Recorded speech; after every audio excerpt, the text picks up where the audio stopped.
ನಮಸ್ಕಾರ ಸ್ನೇಹಿತರೆ, ಎಂದಿನಂತೆ ನೀವೆಲ್ಲರೂ ಚೆನ್ನಾಗಿದ್ದೀರಾ ಅಂತ ಭಾವಿಸ್ತಾ ಇವತ್ತಿನ ವ್ಲಾಗನ್ನ ನಿಮ್ಮ ಮುಂದೆ ಪ್ರಸ್ತುತಪಡಿಸ್ತಾ ಇದ್ದೀನಿ. ಇವಾಗ ಬೆಳಗ್ಗೆ ಸ್ವಲ್ಪ ಲೇಟಾಗಿ ಎದ್ದಿದ್ದು, ಶೀತ, ನನಗೆ ಕೆಮ್ಮು ಎಲ್ಲ ಆಗಿತ್ತು. ನಮ್ಮ ಮನೆಯವರು ಊಟಿಗೆ ಹೋಗ್ಲಿಲ್ಲ ಇವತ್ತು, ಇಲ್ಲಾಂದ್ರೆ ಬೇಗ ಎದ್ದೇಳ್ತಾ ಇದೆ. ನಾರ್ಮಲ್ ಟೈಮ್ಗೆ ಹೋದ್ರು. ಅದಕ್ಕೆ ಇವಾಗ ಟೀ ಎಲ್ಲ ಮಾಡಿಬಿಟ್ಟು ನೆನ್ನೆನೆ ಹಿಟ್ಟೆಲ್ಲ ರೆಡಿ ಮಾಡಿಟ್ಟಿದೆ. ದೋಸೆ ಅಥವಾ ಇಡ್ಲಿ ಪಡ್ಡು ಯಾವುದಕ್ಕಾದ್ರೂ ಬರೋ ಥರ ನಾನು ಮೀಡಿಯಮ್ ಆಗಿ ತಿಕ್ಕಾಗಿ ಇಟ್ಟು ರೆಡಿ ಮಾಡ್ಕೊಂಡಿದ್ದೆ. ದೋಸೆಗಾದ್ರೆ ಅದಕ್ಕೆ ನೀರ್ ಹಾಕಿ ಕಲಿಸ್ಕೊಂಡು ಮಾಡೋಣ ಅಂತ. ಇವಾಗ ಹಿಟ್ಟಿನಿಂದ ನಾನು ಇಡ್ಲಿ ಮಾಡೋಣ ಅಂತ ತಲೆಯಲ್ಲಿ ಓಡ್ತಾ ಇದೆ. ತಟ್ಟೆ ಇಡ್ಲಿ ಮಾಡ್ಬಿಡೋಣ ಅಂತ. ಇವಾಗ ದೋಸೆ ಆದ್ರೆ ಹಾಕೊಳ್ತಾ ಕೂರ್ಬೇಕು, ಲೇಟಾಗಿ ಬೇರೆ ಆಗಿದೆ. ತಕ್ಷಣ ರೆಡಿ ಮಾಡ್ಬೇಕು ಸ್ಕೂಲಿಗೆ ಅಂದ್ಬಿಟ್ಟು. ನನ್ನ ಮಗಂಗಂತೂ ಟೈಮ್ ಆಗಿದೆ. ಅವನು ಹಂಗೆ ಟಿಫನ್ ಮಾಡಿದ್ರು ಬಾಕ್ಸಿಗೆ ತಗೊಂಡ್ ಹೋಗ್ತಾ ಇದ್ದ.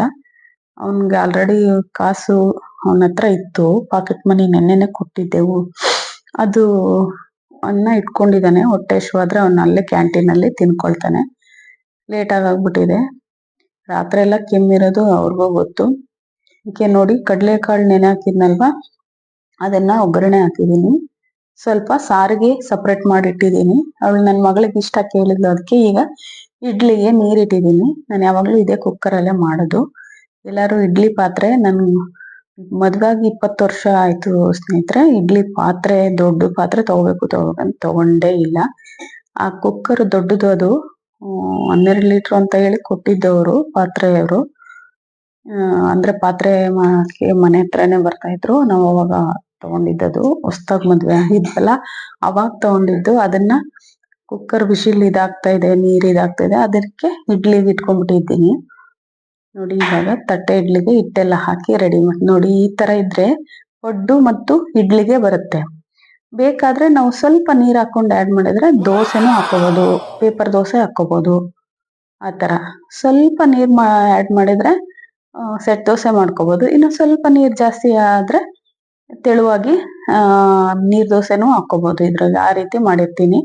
ತುಂಬಾ ನುಣ್ಣಗೆ ರುಬ್ಬಿ ಇದ್ರೆ ಈ ತರ ನೋಡಿ. ಜಾಸ್ತಿ ನೀರ್ ಮಿಕ್ಸ್ ಮಾಡಬಾರ್ದು. ನೈಟ್ ಕಲ್ಸುವಾಗ ರುಬ್ಬಿ ಇಡ್ತೀವಲ್ಲ ಅವಾಗ ಈ ರೀತಿ ಇದ್ರೆ ನಾವ್ ಎಲ್ಲದಕ್ಕೂನು ಹೋಟ್ಲ್ಗಳಲ್ಲಿ ಹಂಗೇನೆ ಒಂದೇ ಅದಕ್ಕೆ ಕರೆಕ್ಟಾಗಿ ರುಬ್ಬಿಟ್ಕೊಳ್ತಾರೆ. ಅವ್ರಿಗೆ ಯಾವ್ದಕ್ ಬೇಕಾದ್ರೂ ಅದೇ ಹಿಟ್ಟನ್ನೇ ಯೂಸ್ ಮಾಡ್ಕೊಳ್ತಾರೆ. ಪಡ್ಡಿಗೆ ಬೇರೆ, ಇಡ್ಲಿಗೆ ಬೇರೆ, ದೋಸೆಗೆ ಬೇರೆ ಆತರ ಏನೂ ಇಲ್ಲ. ನಾವು ಈ ರೀತಿಯಾಗಿ ಒಂದ್ ಮೆಥಡ್ ಅಲ್ಲಿ ಮಾಡಿಟ್ಕೊಂಡ್ರೆ ನಾವೆಲ್ಲದಕ್ಕೂ ಯೂಸ್ ಮಾಡ್ಕೋಬಹುದು. ಇದನ್ನ ಹಾಗೇನೆ ನೀರ್ ಮಿಕ್ಸ್ ಮಾಡದೆ ಇಟ್ಟಿರ್ತೀನಿ. ಸಾರಿ, ಸಂಜೆ ಅಥವಾ ಮಧ್ಯಾಹ್ನ ನನ್ನ ಮಕ್ಳು ಬಂದ್ಮೇಲೆ ಅವ್ರಿಗೆ ಪಡ್ಡು ಹಾಕೊಡೋಣ ಅಂತ. ಅದಕ್ಕೆ ಎರಡಕ್ಕೂ ಬರುತ್ತೆ ಅಂದ್ಬಿಟ್ಟು ಪಡ್ಡು ಮಾಡಿ ಸುಮಾರು 2-3 ವಾರದ ಮೇಲೆ ಆಗೋಯ್ತು. ಜಾಸ್ತಿನೇ ಆಯ್ತು, ಮಾಡೇ ಇಲ್ಲ. ಬೇರೆ ಬೇರೆ ಕೇಕು ಅದು ಇದು ತಿಂತಾ ಇದಾರಲ್ವಾ, ಅದಕ್ಕೆ ಇದೇನು ಪಡ್ಡು ಕೇಳಿಲ್ಲ. ಅದಕ್ಕೆ ಪಡ್ಡು ಮಾಡೋಣ ಅಂದ್ಬಿಟ್ಟು ಇನ್ಮಿಕ್ಕಿದ್ದಿಟ್ಟನ್ನ ಅದಕ್ಕೆ ಎತ್ತಿಡ್ತೀನಿ.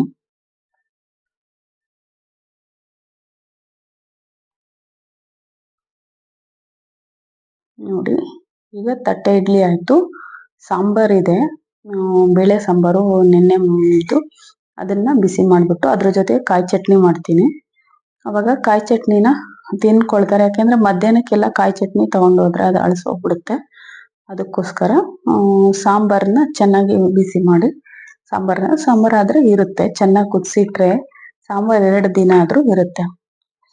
ನೋಡಿ ಇವಾಗ ನೀರು ಬಿಸಿ ಆಗ್ತಾ ಇದೆ, ಹೊಗೆ ಬರ್ತಾ ಇದೆ. ಈಗ ಇಟ್ಬಿಡ್ತೀನಿ. ನೋಡಿ ಹೊಗೆ ಬರ್ತಾ ಇದೆ, ಇವಾಗ ಇಡ್ತೀನಿ. ಚೆನ್ನಾಗಿ ಹೊಗೆ ಬರ್ಬೇಕು. ನೀರು ಬಿಸಿಯಾಗಿ ಆವಿಯಾಗಿ ಬಂದಾಗ ಇಟ್ರೆ ಅದು ತುಂಬಾ ಬೇಗ ಬೇಯುತ್ತೆ. ಹಬೆ ಬೇಗ ಸ್ಟಾರ್ಟ್ ಆದ್ರೆ ಬೇಗ ಬೇಯುತ್ತೆ. ನೀರ್ ತಣ್ಣಗಿದ್ದಾಗ ಇಟ್ರೆ ಬೇಗ ಬೇಯಲ್ಲ ಸ್ನೇಹಿತರೆ. ಇವಾಗ ಹಾಕಿಟ್ಟಿದ್ದೀನಿ. ಇದು ಕಡಲೆ ಕಾಳ್ದು ಸ್ವಲ್ಪ ಅವಳು ಹಾಕೊಡು ಅಂದ್ಲು, ಅವಳಿಗೆ ಹಾಕೊಟ್ಬಿಟ್ಟು ನೋಡಿ ಸಾಂಬಾರೆಲ್ಲ ಬಿಸಿ ಮಾಡಿದ್ದೀನಿ. ಅದೇ ತುಂಬಾ ಚೆನ್ನಾಗಿರುತ್ತೆ ಇದು ಇಡ್ಲಿಗೆ ಸಾಂಬಾರು. ಹಸಿಮೆಣಸಿನ್ಕಾಯಿ, ಟೊಮೆಟೊ ಎಲ್ಲ ಹಾಕಿ ಮಸ್ತ್ ಇರೋದು. ನೋಡಿ ಇಷ್ಟ ಆಗಿದೆ ಬೆಳಗ್ಗೆ ಟಿಫನ್ಗೆ.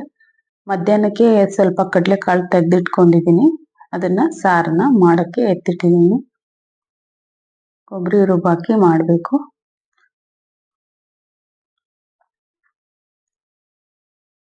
ಫೈನಲಿ ನಮ್ಮ ಮನೆಯವರು ಕೂಡ ಟೈಮ್ ಆಗುತ್ತೆ ಅಂತ ಹೋಗ್ಬಿಟ್ರು. ಅವ್ರು ಅಲ್ಲೇ ಟಿಫನ್ ಮಾಡ್ಕೊಳ್ತಾರೆ ಅಂತ ಸುಮ್ಮನಾದೆ. ಇವಳಿಗೆ ರೆಡಿ ಮಾಡಿ ಸ್ನಾನ ಗೀನ ಮಾಡ್ಕೊಂಡು ನಾನು ಕೂಡ ಟಿಫನ್ ಎಲ್ಲ ಬಾಕ್ಸ್ ಹಾಕಿ ಕರ್ಕೊಂಡು ಹೋಗ್ತಾ ಇದ್ದೀನಿ ಸ್ಕೂಲಿಗೆ.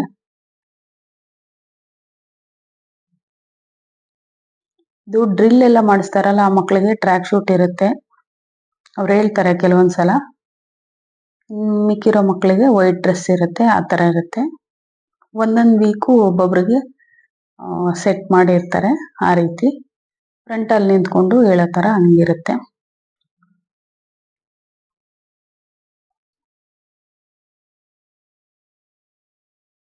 ಇವಳಿಗೆ ಬಿಟ್ಬಿಟ್ಟು ಪುನಃ ಕರ್ಕೊಂಡು ಹೋಗೋಕೆ ಬರಬೇಕು. ನೋಡಿ ಸ್ನೇಹಿತರೆ, ಬೋರ್ವೆಲ್ ಹಾಕಿದ್ರು, ದೇವಸ್ಥಾನದ್ದು ಹಳೆ ಬೋರ್ವೆಲ್ ಅಂತೆ, ನೀರು ಇರ್ಲಿಲ್ಲ. ಅದಕ್ಕೆ ಈಗ ಹಾಕಿದ್ರು. ಸುಮಾರು ಒಂದ್ 26-30 ಹತ್ತತ್ರ ಪೈಪ್ನ ಇದ್ ಮಾಡಿದ್ರು. ಆದ್ರೆ ನೀರೇ ಬರ್ಲಿಲ್ಲ. ಪಾಪ ಅಷ್ಟ್ ಆಗ್ತಾ ಇದಾರೆ, ನೀರೇ ಬರಲ್ಲ ಅನ್ಕೊಂಡೆ. ಫೈನಲಿ ನೀರ್ ಬಂತು, ಖುಷಿ ಆಯ್ತು. ಹೋಗಿ ಅವರು ಡ್ರೈವರಿಗೆ ಹೋದ್ರಲ್ಲ, ಅವ್ರನ್ನ ಎಲ್ಲ ಮಾತಾಡಿಸ್ದೆ.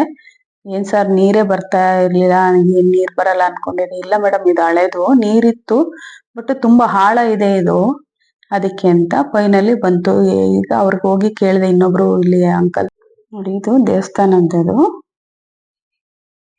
ನೋಡಿದ್ರಲ್ಲ ಸ್ನೇಹಿತರೆ, ನೋಡಿ ಇದೆಷ್ಟು ಚೆನ್ನಾಗಿ ಅಲಂಕಾರ ಮಾಡಿದ್ದಾರೆ. ನಿಮ್ಗೆ ತೋರ್ಸೋಣ ಅಂದ್ಬಿಟ್ಟು ನಾನು ಇದನ್ನ ಕವರ್ ಮಾಡ್ಕೊಂಡೆ. ನಮಸ್ತೆ ಸ್ನೇಹಿತರೆ, ಮತ್ತೆ ಮುಂದಿನ ವಿಡಿಯೋದಲ್ಲಿ ಭೇಟಿ ಆಗ್ತೀನಿ. ನಮಸ್ಕಾರ.